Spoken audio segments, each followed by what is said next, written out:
Hello friends, बरायबाय बडाइज अफ इनफो अफिशियल यूट्यूब चैनलाव आशा खालामो गासैबो मोजाङै दङ फंबाय बिनानावमोना फिजिकल टेस्टआव माबायदि डकुमेन्ट्सखौ नांगौ गोनांथार आपडेट लाना फैदों बडाइज अफ इनफो यूट्यूब चैनलाव जायफ्रा गोदानै फैदोंमोन साबस्क्राइब खालामना ला जेब्लायबो साख्रिनि आपडेट नोंथांमोना मोनबाय थानो हागोन दा फाइनाली फिजिकल टेस्टआ जानो फैगासिनो दङ एभियुबि कन्स्टेबल एपिआर ड्राइभार बेनिफ्राय कमान्डो बेटेलियनावहाय आरो एग्जाम फैगासिनो दङ नोंथांमोननि एडिआरइ एसआइ लेभेलाव आसाम पुलिसावबो दा लोगोफोर गोबाव खालामा जों थांगोन अफिशियेल वेबसाइटआव बेनिफ्राय जोङो मा नांगौ डिटेल्सखौ नायनोसै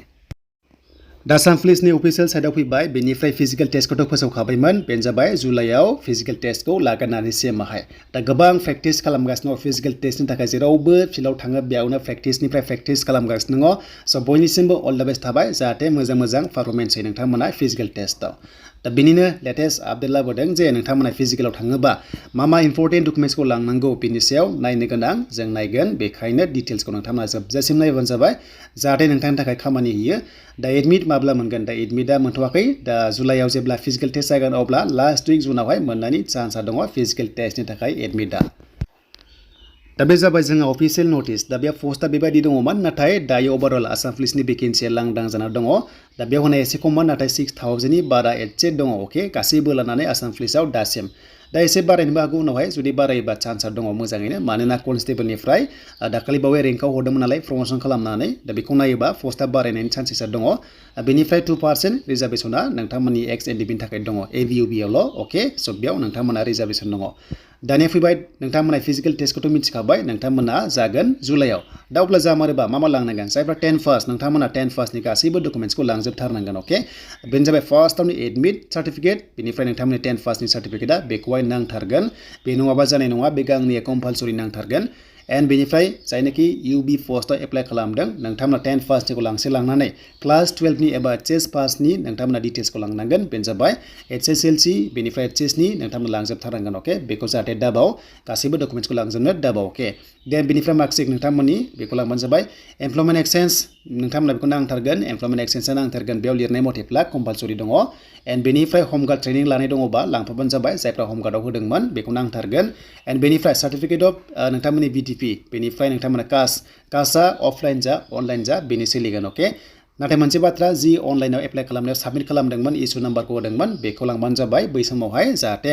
भेरिफाइड खालामोब्ला नांगौ जागोन दा बेखायनो गांनैबो लांबानो जाबाय जुदि दङब्ला स' बेनिफ्राय स्पर्ट्सनि एबा एनसिसि दङबा बेखौ लांबानो जाबाय एक्सट्रा नाम्बार मोनखायो बेखौथ' मिथिखागौ नोंथांमोना स' बेखौ लांफाथार लाङाबा लस जागोन लांफाबानो जाबाय बेनिफ्राय एक्स एनडिबि केडेट्सफ्रा जायफ्रानोखि एप्लाइ खालामदों नोंथांमोना बे खथायाव मोननो थाखाय नोंथांमोनाबो प्रुफ हिसाबै लांनांगोन बेनो जाबाय स्पेशेल ब्रान्च हेडक्वार्टार आसाम पुलिस काहिलिपारानिफ्राय बानायनाय इफ एनि दङबा एबा नोंथांमोना जि दङ बेखौ लांबानो जाबाय डिस्ट्रिक्ट लेभेलनि जि दङ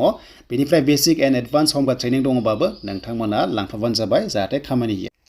स' दाथ' नोंथांमोना मिथिखाबाय बेनिफ्राय मोनसे बाथ्रा इनकमप्लिट माने नोंथांमोना नांगौ जुदि लाङाबा स' बेवहाय रिजेक्ट खालामनाय चान्सेस थायो बेखायनो जि दङ गासैबो अरिजिनेलखौ लांनानै जेरेक्स कपि खालामना लांबानो जाबाय एन्ड बेनिफ्राय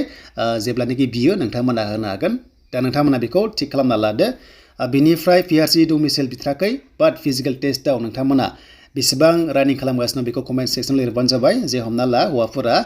3200 मिटार्सखौहाय 14 मिनिट्सआव दा बेसेबां टाइमिंआव खारगासिनो दं बेखौ खिथाहरदो कमेन्ट सेक्सनाव दा लं जाम्पआथ' एक्सेलेन्ट थाखाजोब्बाय जानांगौ मानोना जेराव थाङो बेयावनो प्रेक्टिस खालामनाय नुगासिनो दङ दा बेखायनो 14 मिनिटआव बेसेबां टाइमाव खारदों बेखौल' नोंथांमोना कमेन्ट सेक्सनाव लिरनो हागोन दा बेनिफ्राय हिन्जावफ्राबो 1600 मिटार्सखौहाय 8 मिनिटआव दा बेसेबां टाइमाव खारदों बेखौबो कमेन्ट सेक्सनाव लिरदो बेनिफ्राय लं जाम्प नोंथांमोना एक्सेलेन्ट लाना जाबानो जाबाय दा कम्बाइन रिलिज जागोन एपिआर ड्राइभार कन्स्टेबल एभियुबि बेनिफ्राय कमान्डोआ एक्सट्रा बेयाव नोंथांमोना एक्सट्रा फिजिकल टेस्ट होनांगोन